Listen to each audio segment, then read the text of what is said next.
How to set nicknames of our learners in GC or group chat via Messenger.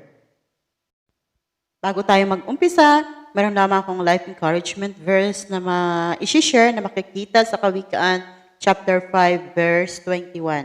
Ang paningin ni Yahweh sa tao'y di inaalis, laging nakasubaybay bawat oras, bawat saglit.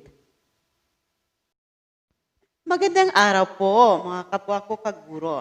Sa panahon na ganito, ay limitado ang ating pakikisalamuha sa mga magulang ng ating mga pupils. Bagaman, ang pakikipagtulungan ay malaking faktor na makakatulong na may hatid ang kailangan at masaayos ang mga pangangailangan ng ating mga bata upang mabigyan natin ito ng sapat na edukasyon.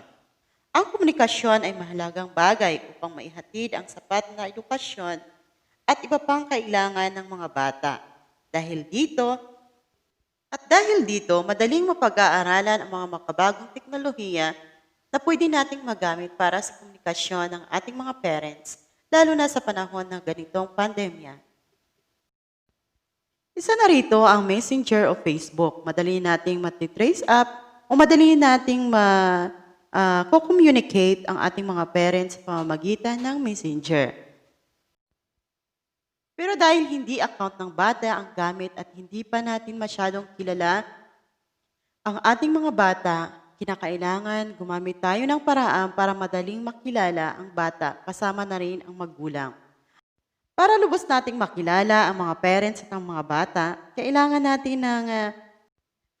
nating iset o baguhin ang pangalan ng magulang sa tunay na pangalan ng bata para lalo natin silang makilala at madali nating match-check ang mga pinapagawa natin gamit ang ating Messenger o Facebook.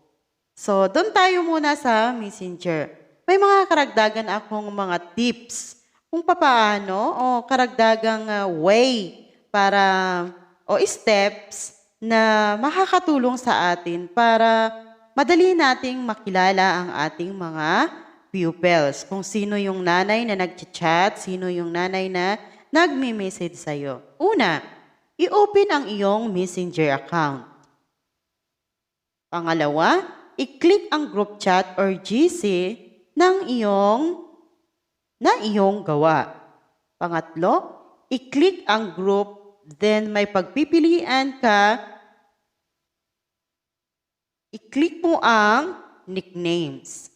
Then, lalabas ang members ng iyong group chat o group members.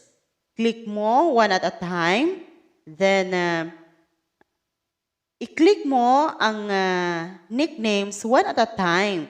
Then, isulat mo ang tunay na pangalan ng bata. Then, 7. Balik ka doon sa members ng iyong group chat, then click another members account, then change the name. So, paulit-ulit lang siya. Yung process, ganun pa rin. Kung nakagawa ka na ng isa, pwede mo nang gawin ulit sa ibang members. Babaguhin mo lang ang kanilang pangalan.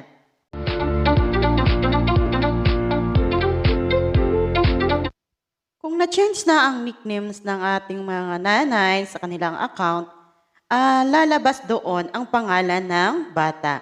Ang pangalan din ng nanay, andun pa rin, pero ang mag-a-appear doon na pangalan ay pangalan na ng bata. So, madali na nating ma-check, marirecord yung gawa ng bata. Hindi naman ang parents ang i-record natin ang kanilang gawa, kundi yung mga bata. Kaya kailangan i-change natin ang pangalan para mabilis matrace.